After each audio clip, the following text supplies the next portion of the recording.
Bueno, muy buenas tardes a todas y a todos. La verdad que me siento medio raro estando así acá. Les quiero contar por qué es de esta iniciativa, de lo más sencillo posible, digamos. Así que esto por ahí constituye una barrera para... Sí, mejor. No, en serio, miren, en general tengo que aclarar que antes de tener la responsabilidad que me toca ahora de secretario de Política Universitaria, soy un docente investigador de la Universidad Pública Argentina, de la que estoy orgulloso. Y creo que el país, y no es porque lo crea, sino porque es la realidad, necesita cada vez más científicos, cada vez más ingenieros, cada vez más profesionales en distintas áreas. Y para eso es necesario que la educación se amplíe cada vez más y sea cada vez más accesible. Y los profesores universitarios en general la hacemos todo muy complicada. Sí, siempre empezamos por esas ecuaciones de la física, matemáticas, y hacemos en realidad que todo parezca muy difícil y la hacemos difícil. Es casi como si cuanto más difícil hacemos las cosas pareciera que nosotros somos más importantes. Bueno, este suplemento tiene la intención de mostrar que no es así realmente y que no es difícil estudiar ninguna carrera, al contrario. Y por eso quiero agradecer especialmente a todos los que participaron en hacer que esto sea posible, porque hay biología, hay ingeniería, hay nutrición, antropología, ciencia de materiales, contada del modo en que debe ser contada. La universidad pública tiene que tender cada vez más a eso. Tenemos todavía muchas barreras que las inventamos nosotros mismos para parecer que somos más importantes. Y en realidad hay políticas de Estado, políticas públicas que se vienen llevando adelante desde el gobierno que establecieron que la educación en todos los niveles es un derecho de todas las personas que habitan la Argentina, en todos los niveles, no solo el primario y el secundario, también el universitario es un derecho al que todas las personas tienen acceso y el Estado tiene la obligación de garantizar que así sea. Por eso de estas actividades. Y tenemos que mejorar muchísimo para lograr ese objetivo. Una de las barreras es esto, de demostrar que estudiar en la universidad no es difícil, sino que por ahí los universitarios tenemos mucho que aprender para poder hacer que la universidad realmente sea accesible. No es suficiente con que el gobierno destine mucho dinero, que lo está haciendo. En el año 2003 se dedicaron 2.000 millones de pesos para todas las universidades. Para el año que viene el presupuesto es de 42.000 millones de pesos. En puntos del PBI eso se duplicó. Ahora, eso no es suficiente. Si los mismos universitarios no hacemos, no derribamos las barreras que tenemos, ¿no? Y esto es un intento por mostrar que sí se puede y que en realidad el profe que más sabe no es el que te la hace más difícil. El que más sabe es el que sabe tanto que hasta las cosas más complejas te la puede contar como están contadas acá, relacionando con el fútbol, con cosas de la vida cotidiana. Y no es que este gobierno considere que la educación universitaria, como en todos los niveles, es un derecho porque se nos ocurrió, sino porque en realidad tener educación es tener un bien inapreciable, que no tiene un valor en pesos. Es la capacidad de decidir por uno mismo.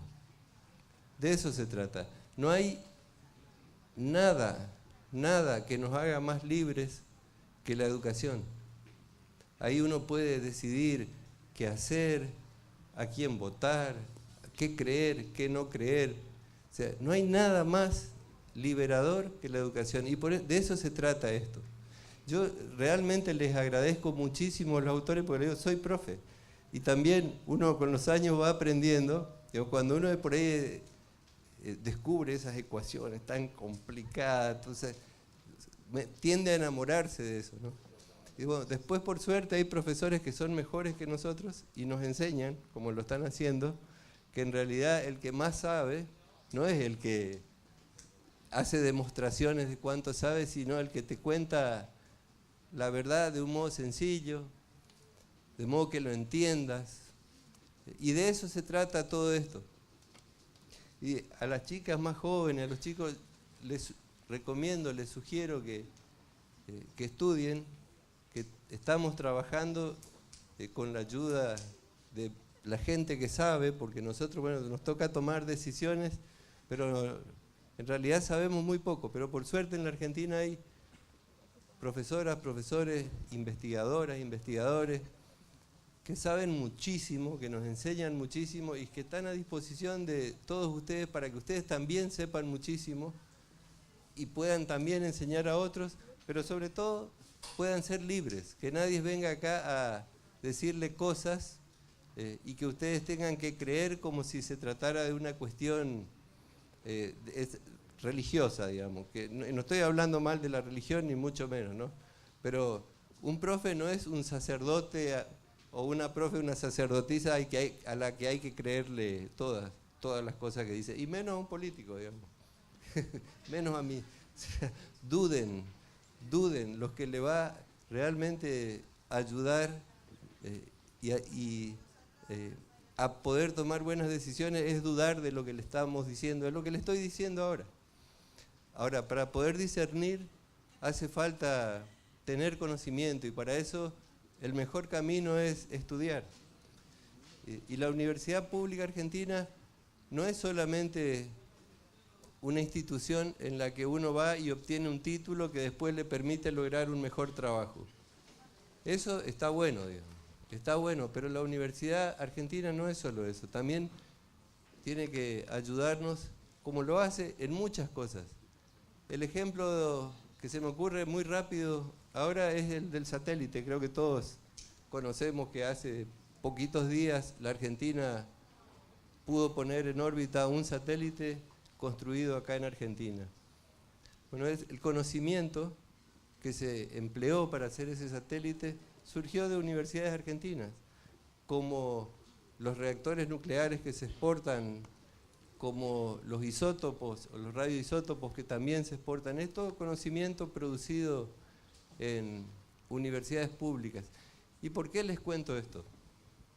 Para que lo tengan muy en cuenta. En las últimas semanas vemos muchos artículos en distintos periódicos, programas de televisión en los que se dice que el gobierno derrocha mucho dinero en las universidades. Y para hacer esa afirmación hacen una cuenta de costo por graduado, costo por alumno, hacen una contabilidad. Y el tema de la educación es mucho más que eso. En realidad a nosotros no nos importa cuánto cuesta, porque no tiene valor, porque la libertad no tiene valor. La libertad no tiene precio. Entonces esos artículos son muy maliciosos,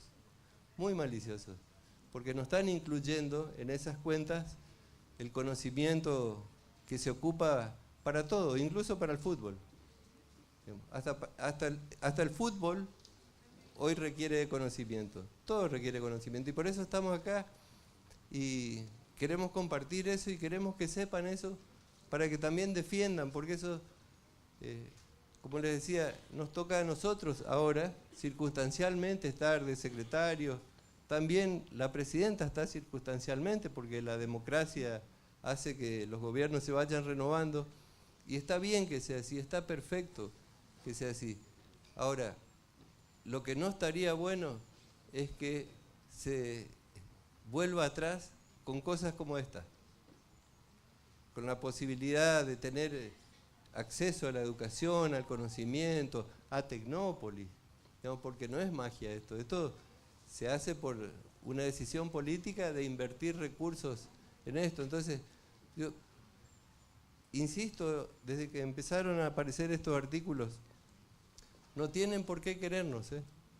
No hay razón, ni siquiera agradecer, porque nosotros somos servidores públicos, lo único que hacemos es cumplir o intentar cumplir con nuestro deber.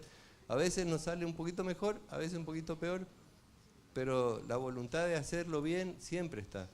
Entonces, todo el mundo tiene derecho a criticar y estas cosas. Ahora, creo que no sería muy bueno que se retrocedan en estas cuestiones. Y sí que se mejoren las cosas que tal vez no hacemos tan bien. Por eso quería venir acá a compartir esto, pero fundamentalmente agradecer a todos los que hicieron posible esto, que no es solo un suplemento, ¿eh? Esto es la demostración de que los universitarios, sobre todo los profesores que tenemos esa tremenda responsabilidad, podemos hacerlo mucho mejor de lo que lo estamos haciendo ahora. Y estamos dispuestos a aprender. Por eso agradezco en nombre de la presidenta, del ministro y de todos nosotros el espíritu con que se colaboró y que seguramente esto servirá de ejemplo para seguir haciendo un montón de otras acciones en beneficio sobre todo de los más jóvenes, los que tienen todo el futuro por delante, porque de eso se trata. Y lo hacemos con mucha responsabilidad, pero también con mucho amor, porque la educación finalmente es un acto de amor. Es eso, el tratar de dar las herramientas para que cada uno de ustedes sea cada día un poco más libres. No se trata más que de eso. Así que muchísimas gracias por escucharme y pido perdón por la vestimenta, pero bueno, después tengo otras actividades a las que necesariamente tengo que ir así. Muchísimas gracias por participar.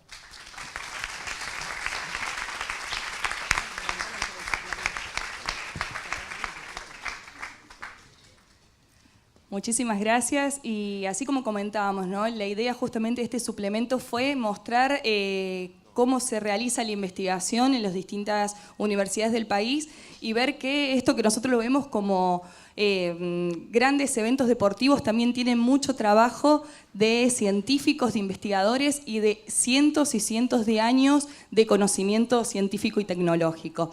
En este momento también les queremos presentar a otras personas que nos acompañan y con las cuales vamos a estar hablando cómo el fútbol se ingresa, ¿no? Ingresa en la vida cotidiana de todas las personas y cómo influye también en la cultura.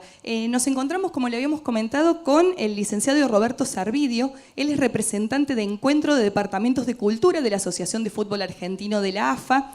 Y les comentamos un poquito de qué se trata este Departamento de Cultura. Fue fundado en el año 2000 y su objetivo es consolidar las relaciones entre los clubes, promover la unidad y la confraternidad entre las instituciones deportivas, y tiene como lemas por un fútbol sin violencia, por el crecimiento y fortalecimiento de los clubes como instituciones deportivas, sociales y culturales, y por la valoración de la difusión de nuestra cultura. Roberto, querría que nos comentara justamente desde el ámbito, desde cultura de la AFA, ¿cómo ven esto del impacto que tiene el deporte en los adolescentes y en los jóvenes? Bueno, buenas tardes a todos, muchas gracias por la invitación. Lo que quería previamente responder tu pregunta es comentarles que el encuentro de los departamentos de cultura de los clubes de fútbol afiliado a AFA nace por iniciativa de los mismos clubes en el año 2000. Al principio comenzó con 5 o 6 clubes de fútbol y actualmente estamos en una entidad que agrupa aproximadamente a 30 clubes, que si no me falla la memoria voy a mencionarlos, que son Atlanta, Casusos, Atlas, Boca Juniors, Ferro, Carril Oeste, River, Vélez, Independiente, Racing, San Lorenzo, Huracán, Deportivo Morón, Temperley, Lanús, Platense, Quilmes y el Deportivo Morón, Temperley, Chacarita, y fuera del Gran Buenos Aires tenemos a Newell's Old Boys de Rosario, Unión de Santa Fe, tenemos a Belgrano de Córdoba y en la ciudad de La Plata Gimnasia de Esgrima, pero no me he olvidado ninguno. En realidad esta iniciativa comienza por el contacto entre los clubes para ver qué estaban haciendo en algunas áreas y ver cómo se podía cooperar. Fundamentalmente, los clubes que nacen como instituciones deportivas, con el fútbol como actividad principal ya del siglo pasado, se fueron insertando en la sociedad y actualmente cumplen una función social muy interesante y fundamentalmente fuera de la parte deportiva, esta función social se traduce en actividades como teatro, coros, escuelas de folclore, tango, actividades de pintura, etcétera, etcétera. Los clubes de fútbol lo que vieron era que el apoyo entre los clubes servía además para aprender de los demás y producir el intercambio, que es la actividad que más ha crecido en los últimos tiempos. Parece imposible porque todos pensamos en el fútbol de todos los días, a veces muy cercano a la pasión, a la violencia, pero en los clubes de fútbol no es en absoluto, en la parte de cultura, es raro encontrar, por ejemplo, que el coro de Boca Juniors vaya a actuar al Club Midland, que de repente el cantante de Atlas lírico cante en una actividad que hacemos todos los clubes, por ejemplo, un encuentro de pintura, que Vélez Sarsfield vaya, el elenco de teatro vaya a trabajar a Ferro.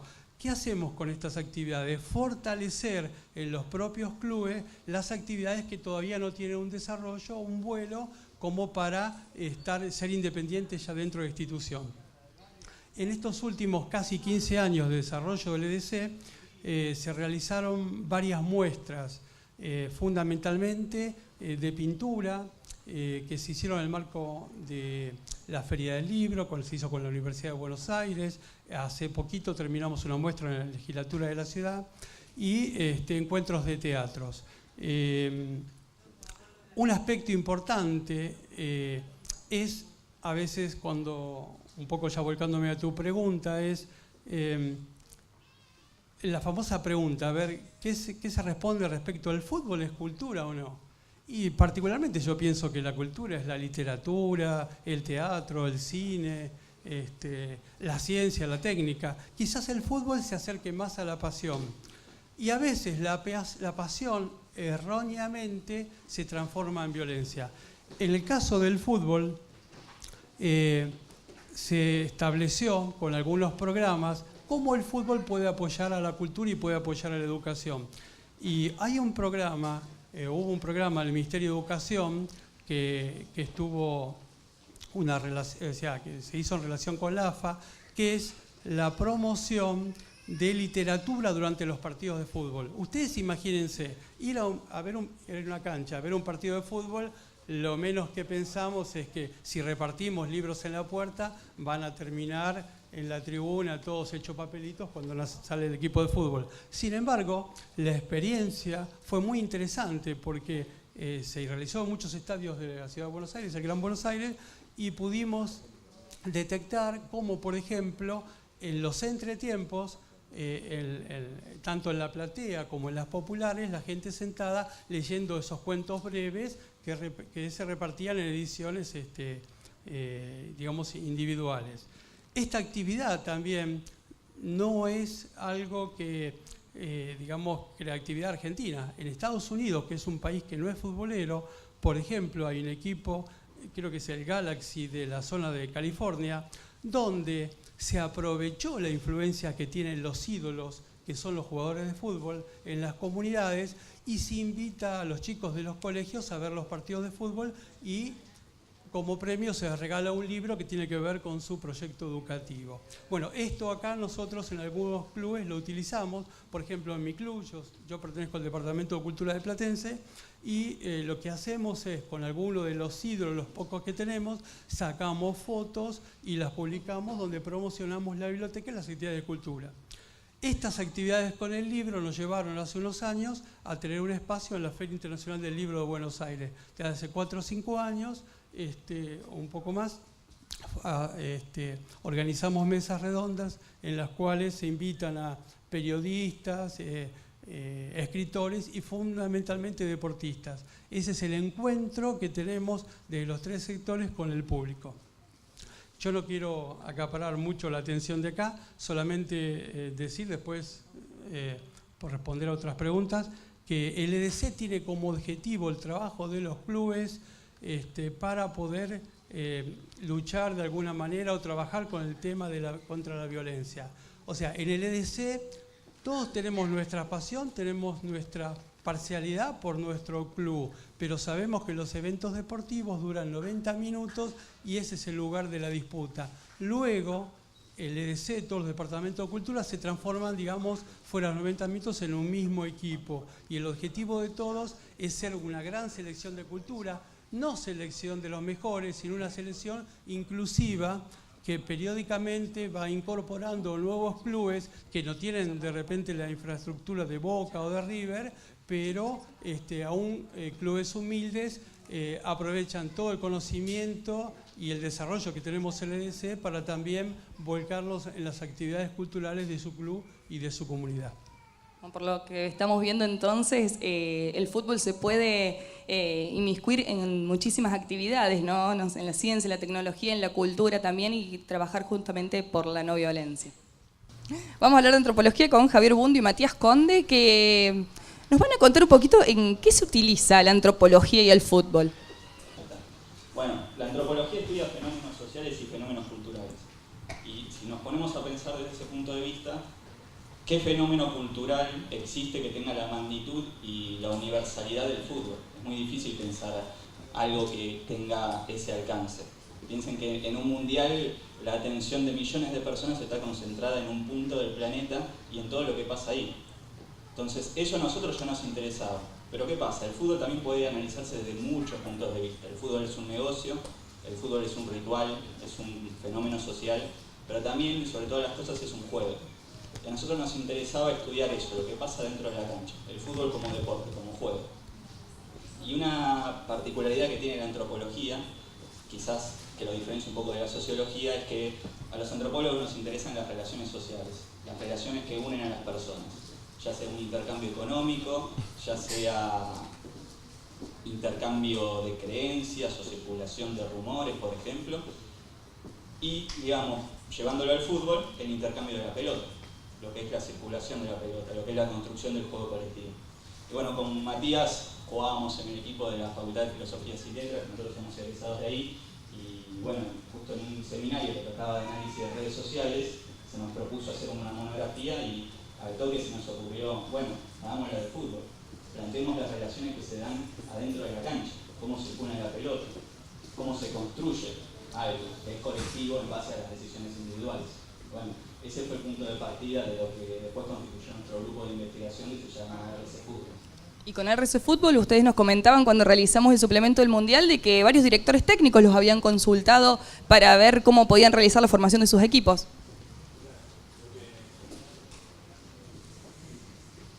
Lo que hicimos nosotros fue pasar del ámbito académico formal, escribir papers y trabajos para publicaciones científicas, a llevarlo a lo que realmente nos interesaba, porque la verdad que científicos de España discutieron si nuestra aplicación de redes, de análisis de redes sociales, era exacta o tenía puntos para mejorar, era algo que nos importaba mucho dentro de la facultad, pero a nosotros lo que nos gusta es el fútbol y entendemos que el fútbol nos da una plataforma para poder explicar y divulgar lo que nosotros aprendimos, lo que sabemos de ciencia, lo podemos meter sobre el conocimiento que todos tenemos del fútbol y hacerlo que funcione, que se expanda.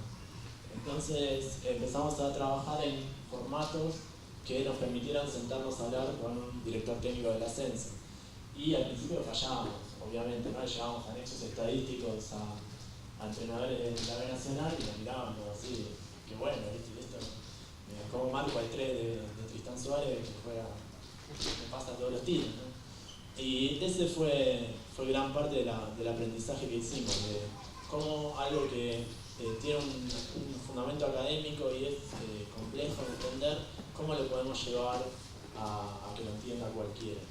Entonces fuimos simplificando y traduciendo los conceptos desde el análisis de redes, que es lo que nosotros estudiamos, hacia el fútbol. Y encontramos que había muchos análisis que se parecían, que encontraban, servían metafóricamente, ¿no? Sobre todo una idea que en el fútbol está muy expandida, que es la de volumen de juego. El volumen de juego suele ser la principal declaración de un entrenador cuando pierde o cuando gana. Si tuvimos mucho volumen de juego o tuvimos poco volumen de juego, nadie entiende bien qué es el volumen de juego, a qué bien se refiere, si es tener la pelota, si es llegar mucho, si es hacer muchos goles, si es que no te hagan goles, si es que participan los defensores más que la línea del medio. Y encontramos en este análisis la posibilidad de darles un indicador cuantitativo diferente al de la posesión de la pelota que ya se conoce, que les permitía acercarse a la comprobación de ver si lo que habían practicado en la semana, si la idea que ellos tenían en la cabeza, fundamentada por muchos años de practicar este deporte y de conocer cómo juegan los jugadores, cómo son los equipos y dónde se va a jugar, se había impactado realmente en la cancha y en qué medida, ¿no? Esto fue lo que hacemos y de alguna manera algunos de los entrenadores lo empezaron a tomar y les servía fundamentalmente para introducir modificaciones en el equipo.